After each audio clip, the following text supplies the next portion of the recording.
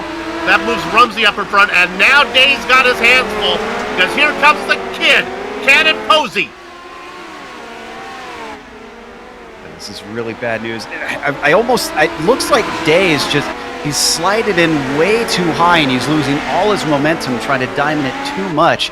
Really needs a little bit more of a smoother, consistent line, and now he's trying the low side, it looks like.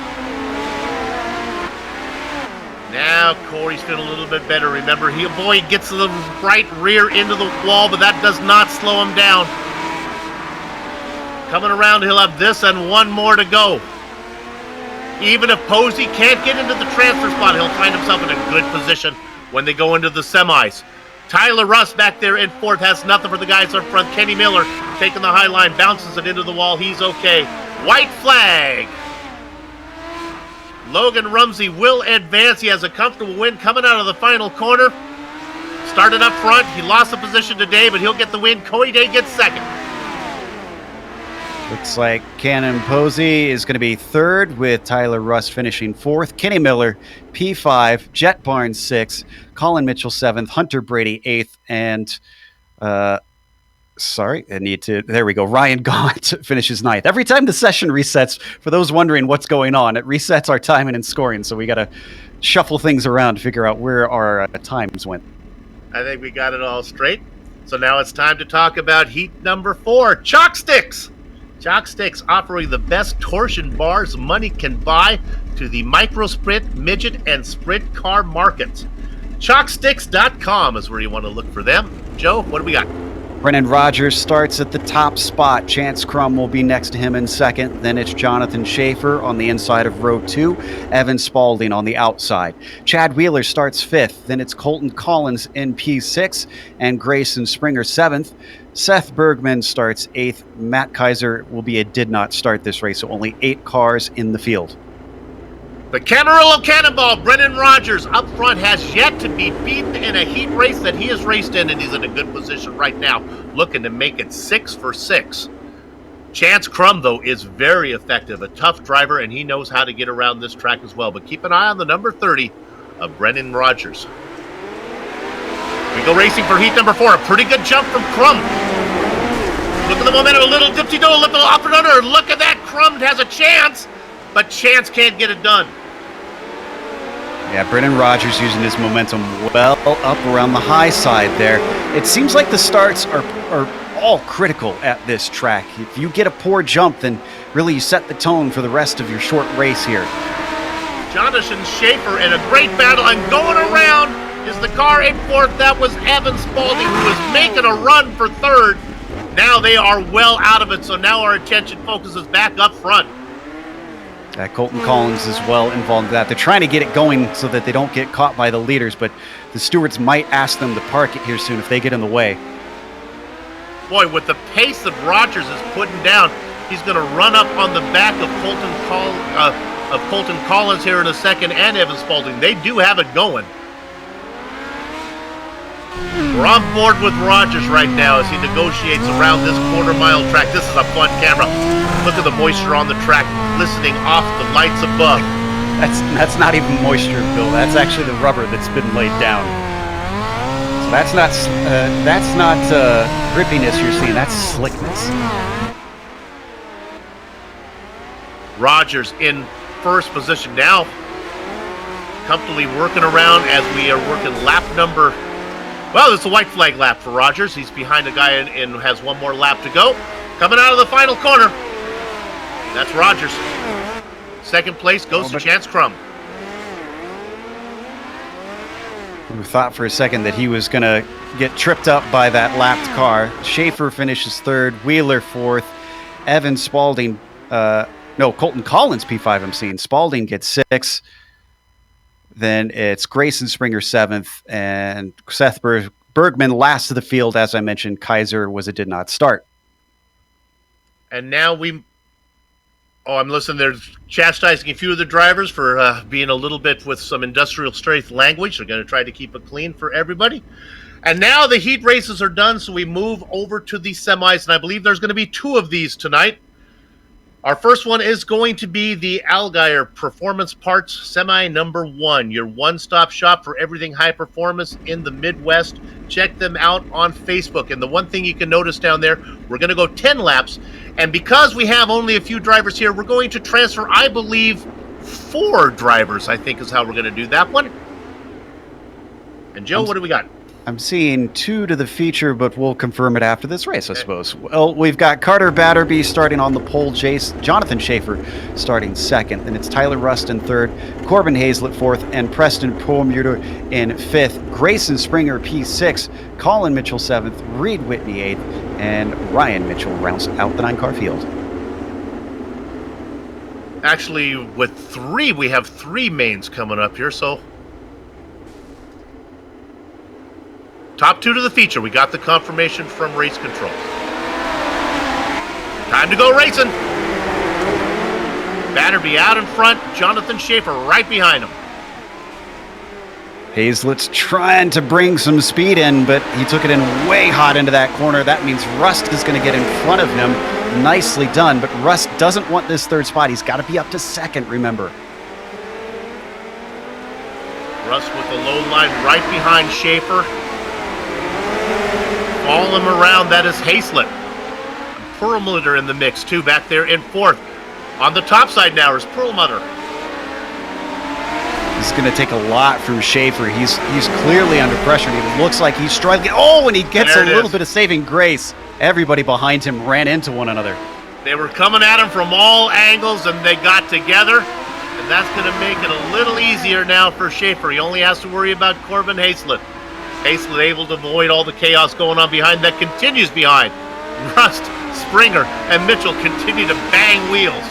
Yeah, it's looking a little Keystone Cops, unfortunately, which that tends to just be how the racing is around here. Even in these tiny cars, there's just not much space. Carter Batterby working lap number 7. He'll have a lap car to deal with as we're going 10 laps. He'll probably get up to Reed Whitney here before this race is done. Whitney trying to keep some momentum going on.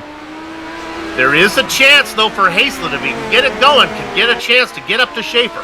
Yeah, but he just clipped the wall that last time through 3 and 4, and that cost him a little bit of time. I'm not sure that he really has enough laps to try and run down Schaefer unless he sees a big mistake. We'll be getting the white flag this time around for Batterby. Carter, out in front by a comfortable margin. Going really wide at Jonathan Schaefer, but he has a good cushion. Those 2 will advance. It's going to be the end of the road for Corbin Hazlett as our winner. Carter Batterby advancing Jonathan Schaefer as well. Hazlett takes a little bit of a disappointing 3rd for him. Tyler Rust 4th, and Colin Mitchell P5. Grayson Springer 6th. Reed Whitney a lap down in 7th. Perlmutter 8th, and a did not finish for Mitchell in P9. All right, it's time for our semi number 2, brought to you by Sharp Advantage, specializing in customized racing safety products of the highest quality. Check them out at sharpadvantagesafetyproducts.com. Who's on the grid, Joe? James Andrechuk is on the grid up at the front. Carson Batterby will be in 2nd on this one. Then it's Chad Wheeler starting 3rd, Kenny Miller in 4th, and Christopher Townsend 5th. Heath Smith rounds out row 3 in P6. Seth Birdman will start 7th, Hunter Brady 8th, Bo Brandon 9th, and actually I think Bo, Brandon, and Jake Erickson are not showing up so far, so they might not be able to race for this semi. Wheeler sits 5th in the points right now, but in jeopardy of missing the feature. Carson Batterby would like to join his brother that just got into the feature. Batterby sitting outside of row 1. James Andrechuk in pretty good position on the pole. Odds-on favorite for Andrechuk to advance. Also, Seth Bergman will not be racing in this one, I believe. He was one of the drivers that drew the ire of the stewards. All right, the beautiful pace car takes them around, pace truck, my apologies, takes us around the track. Number 20 on the pole. Yeah, what amuses me is that iRacing had to model that truck, but it actually has no branding. It is the iRacing brand truck. Not going to be able to find one of those on the showroom floor, I guess. James Andrechuk out in front. This all been about the start so far tonight, and Andrechuk lives up to what? Oh no! He gets tagged. He's bumped it. He's going to keep the car going straight. He does indeed. But no, now he's around. Oh, and that is Smith, unfortunately, that got tangled up with him on the backstretch there. That gives Miller the front spot. I don't want to name the wrong thing. I think Townsend might have got into him originally, and then another couple drivers got into him. So Kenny Miller out in front. Carson Batterby managed to get away from all that nonsense. He hangs on to second. Christopher Townsend on the cushion on the inside now, very slow in third. It's really easy to get the car a little too far inside because you kind of got to flirt right there on the edge of it to run that low line. You'll see cars just put a wheel up on it, but again, you get too much of it and the car just gets all kinds of unsettled and sometimes goes sideways. I think we had a car flipping. That was Andrechuk. Yeah, tough night for him. Boy, there is a battle going on. Can we look back at Townsend and Brady? This is a battle for third. That orange car of Brady. Miller. Batterby, yeah. Look at this.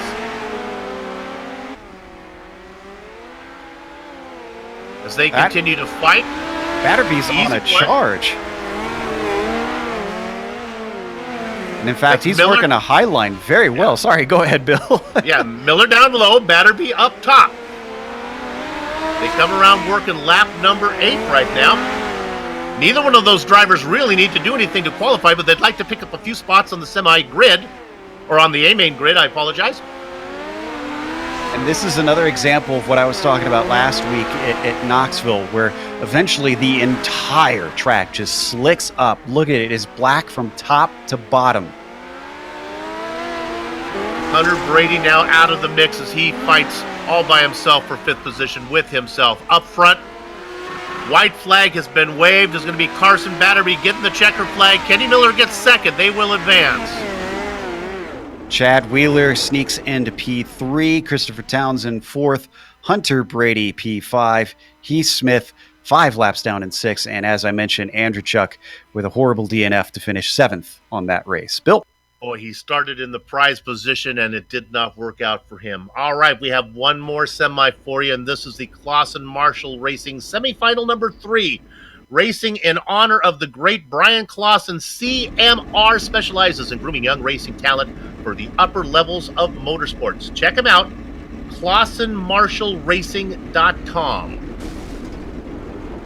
It's going to be Cannon Posey starting on the top spot. Matt Moore will be next to him. Bryce Lucius starts 3rd with Colton Collins in 4th. Chet Barnes, P5 for him. Avery Goodman looks like he will not start this race. Dustin Davidson takes his spot in 7th. Matt Kaiser 8th. Ryan Gaunt 9th. And Brandon McCullum rounding out the 9-car field, even though he's starting 10th. Looking around here, this is the final semi.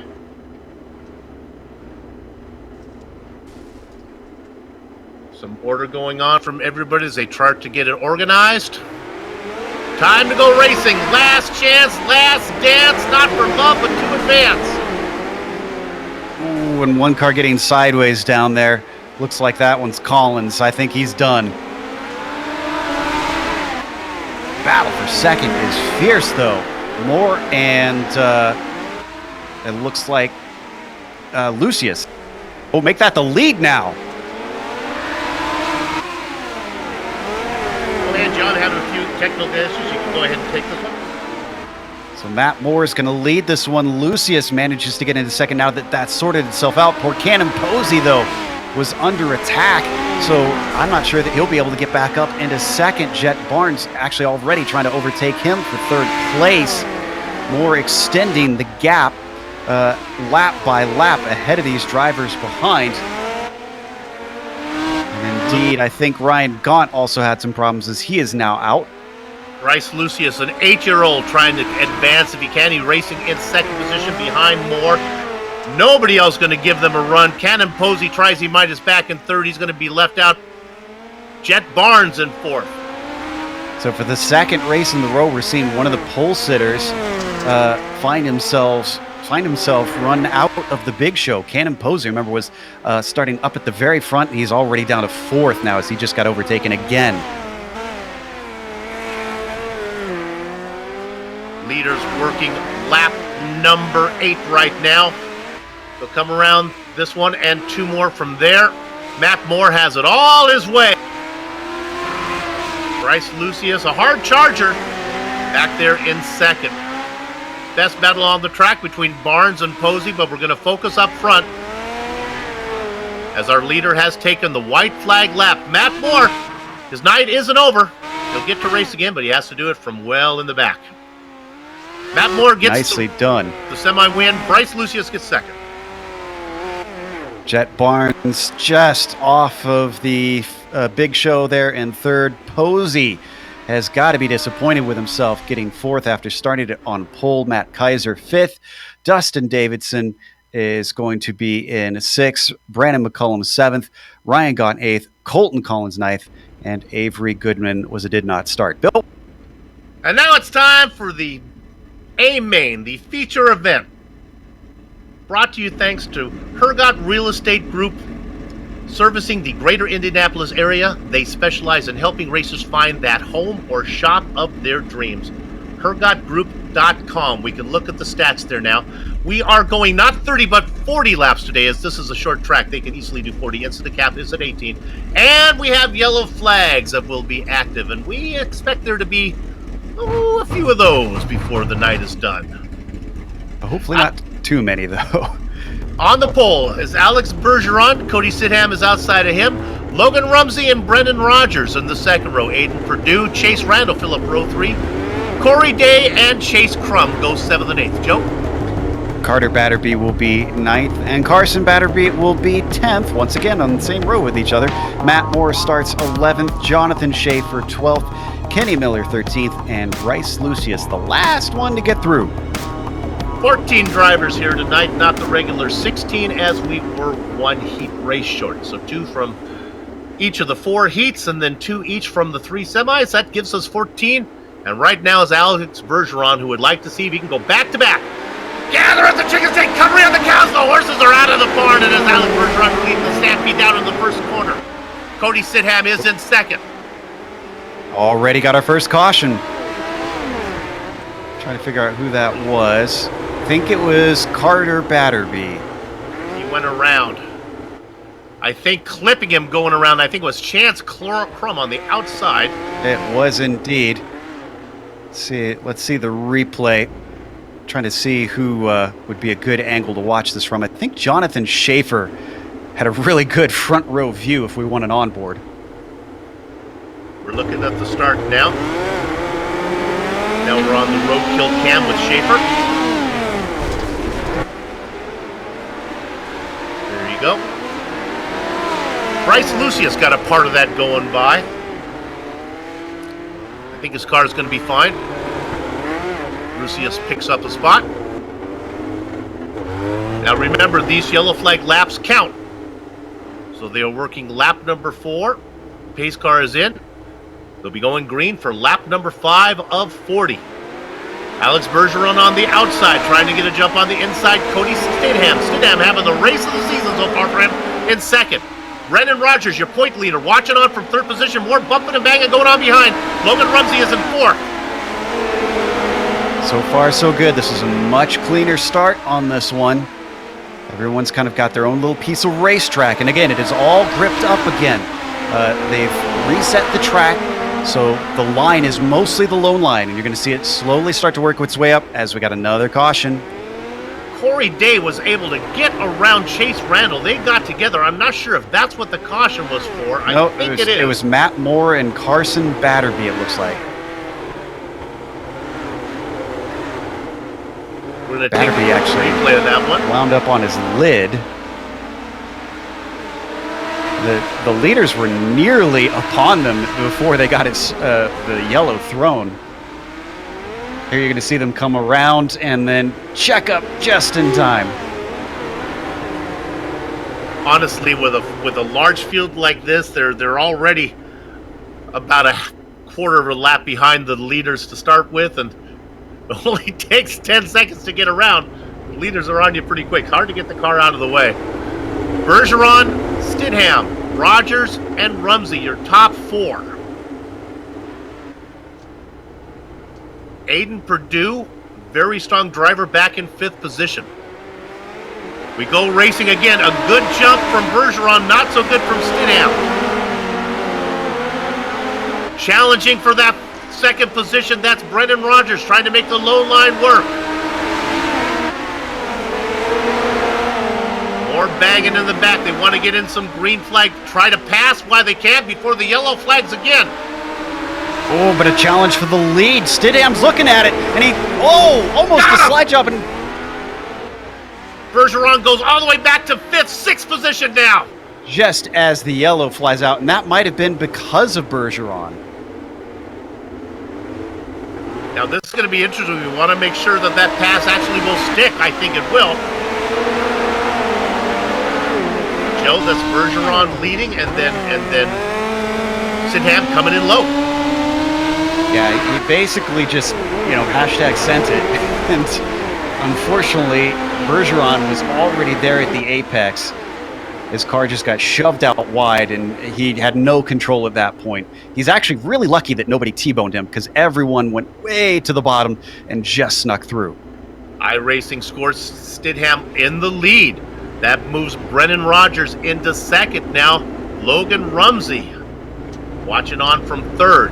How far back did Bergeron fall? 6th. Still within I'm fairly certain that caution was because of Bergeron. Pace, the truck is in. And we go racing. Stidham now has a big name behind him, Brennan Rogers. Still with many laps to go, 24 to go to get that pass made. And we've watched a lot of Bergeron racing up at the front so far, but none of him trying to come through the field. So I'm curious to see if he can try and work his way past a track that is extremely hard to pass at. He's got Randall in front of him. Doing his best as he tries to get Bergeron in the blue car. Losing gaps now to chase Randall. Randall has visions of going around, and he does. Bryce moves up into 5th. Bryce Lucius brings out the caution. Looks like this is a case of, I think it looks like Chance Crum in front of him who got a little sideways. Lucius had to check up, and unfortunately that sent the car around. And then he got tipped completely around by Carson Batterby, who's come back out just trying to run some laps. So they line up again. This is good news for Kobe Stidham. Nobody can pass him under the caution. Less drivers, less laps he'll have to defend. Bergeron is in 6th with Chase Randall in front of him. 19 laps to go. You're seeing that the track is slicking up a little bit at the bottom. Not a whole lot. It's just mostly drying out right now. And so you're going to see the line creep up just a little bit towards the top. And we're still only halfway through, so it could get much slicker after this, Bill. Great jump from Kobe as he stays out in front. Brennan Rogers, the man who has been so tough, sits atop the points, chasing him right now.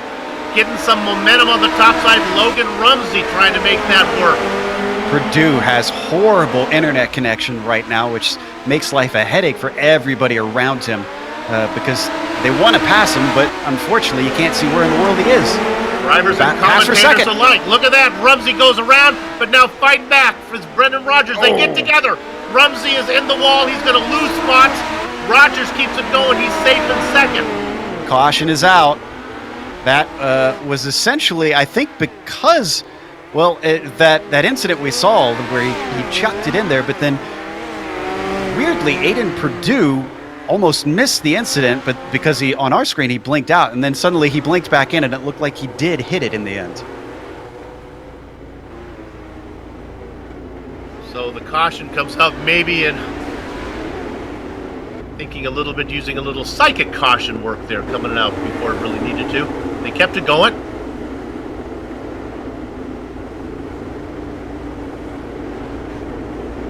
Bergeron works his way up to 5th now. Driver's starting to get a little vocal about Purdue's connection issues, saying something to the stewards. It does make it tough on the drivers and commentators and directors alike. Pace truck is in. All right.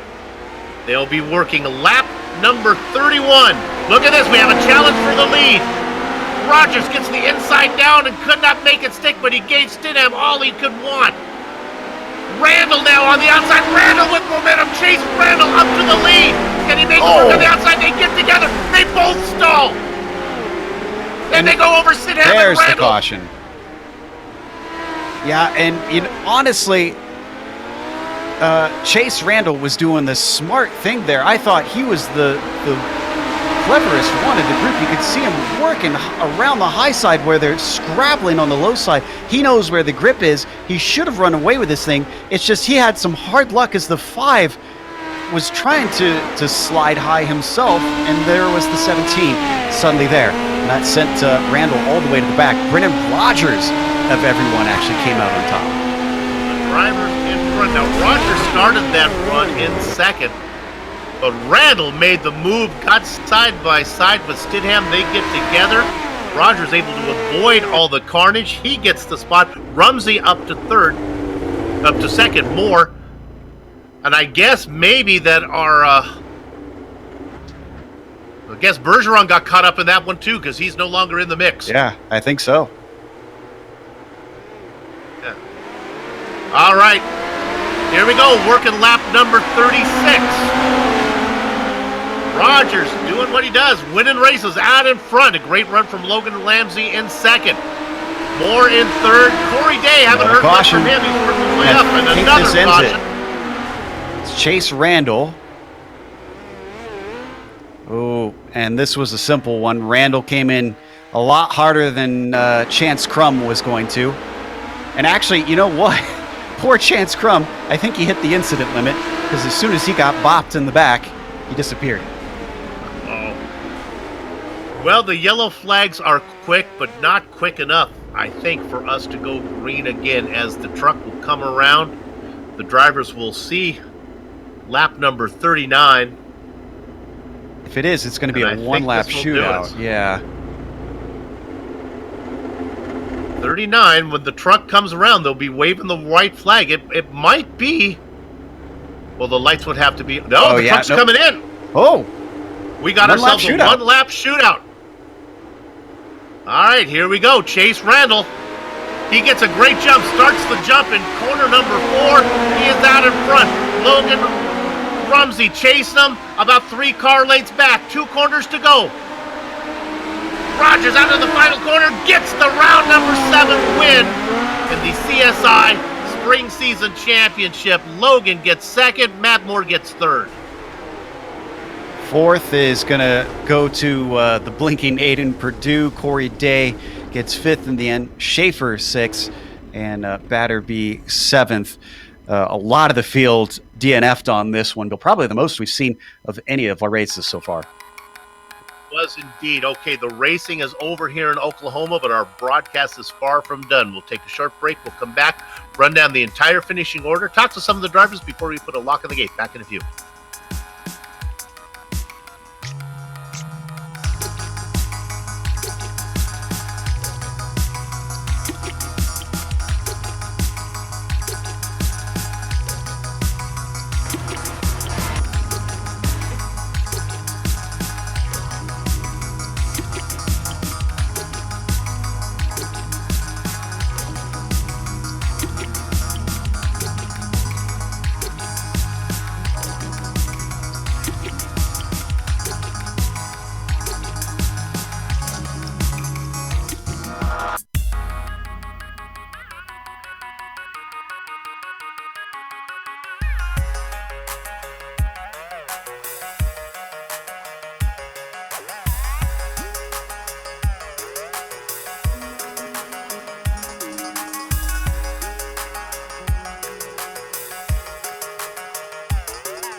You're watching the Global Sim Racing Channel's coverage of the CSI's 2019 Spring Season Championship.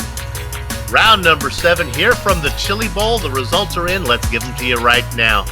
It is your points leader, Brendan Rogers, takes advantage of a little bit of misfortune in front of him, and he vultures his way to the win. Logan Rumsey was really quick at second. Matt Moore in third. The last part of your top 5, Aiden Perdue, who was blinking heavily, finishes ahead of Corey Day. 6th, 7th, and 8th go to Jonathan Schaefer, Carter Batterby, and Kenny Miller. Joe? The last car to manage to finish on the lead lap was Chase Randall, which disappointing. Like I said, I was impressed with the way he was racing before he got into trouble. Then you've got Bryce Lucius in 10th, Chance Crum in 11th, and Carson Batterby in 12th. Then you get to the cars that were DNF'd, Kobe Stidham and Alex Bergeron rounding out your feature field. All right, Joe's going to make his way over and is going to let Joe talk to our race winner, Brendan Rogers. Yeah, Brennan certainly was in the thick of it for parts. Talk to us a little bit about mid-race when you had that big pile-up in front of you, and somehow, when the caution flew, you were up at the lead. Were you as surprised as us? Yeah, you guys got to go? We do. Yeah, that was a sticky race for that's to say the least. That one had me sweating, and I'm curious how that looked for the broadcast. There was some latency issues, I'll say, between some of the competitors, and just a hairy one. You know, I knew the track was going to move up the line, and yeah, that pile up, man. This track just keeps you on your toes. You know, when it's single file restarts, you're already passing lap cars in a few laps. So I just knew to look farther than the leaders in front of me, and I saw all that, and you got to time the yellows because you don't want to slow down too soon and get passed by a couple guys before the flag drops. So just try to hold on, and at the end there, man, people were scrambling and I was sweating and just got in the right line at the right time. Fortunately we didn't get taken out or anything and kept the nose clean.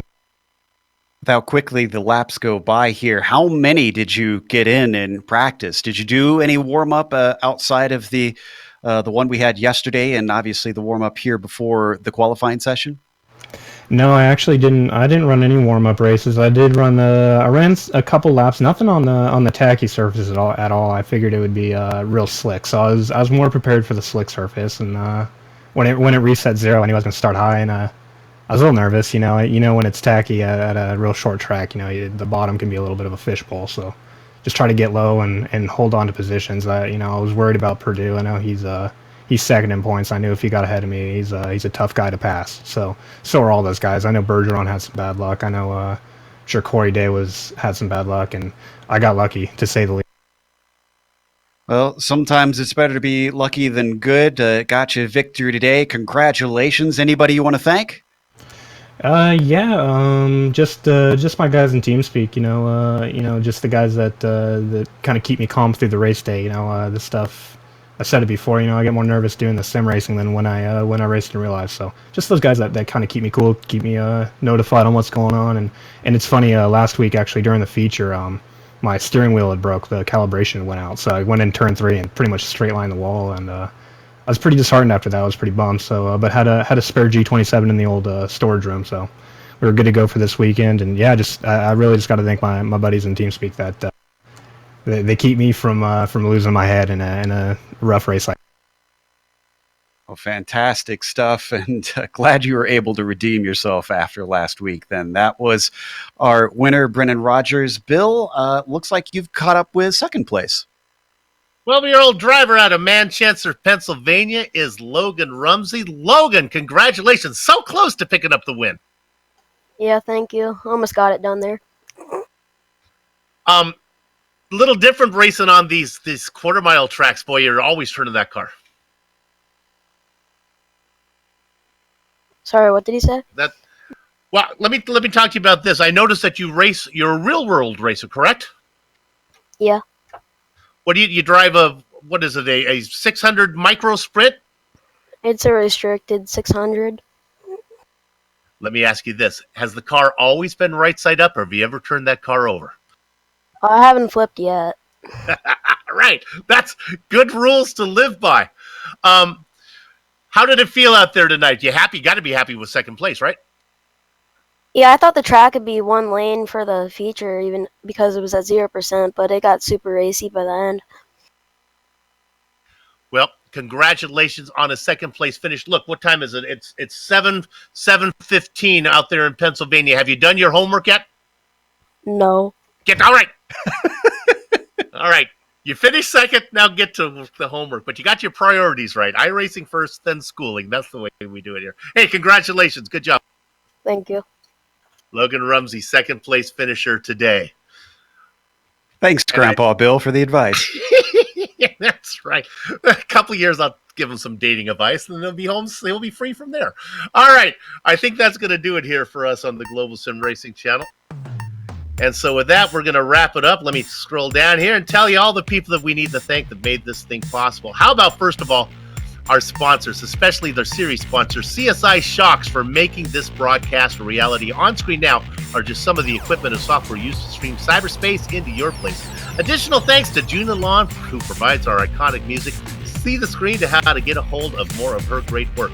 The CSI Shocks spring season continues in 1 week. That's going to be May 15th. Oh my goodness. We go from little cars on a little track to big cars at a big stadium. We're putting those unlimited modifieds at Charlotte.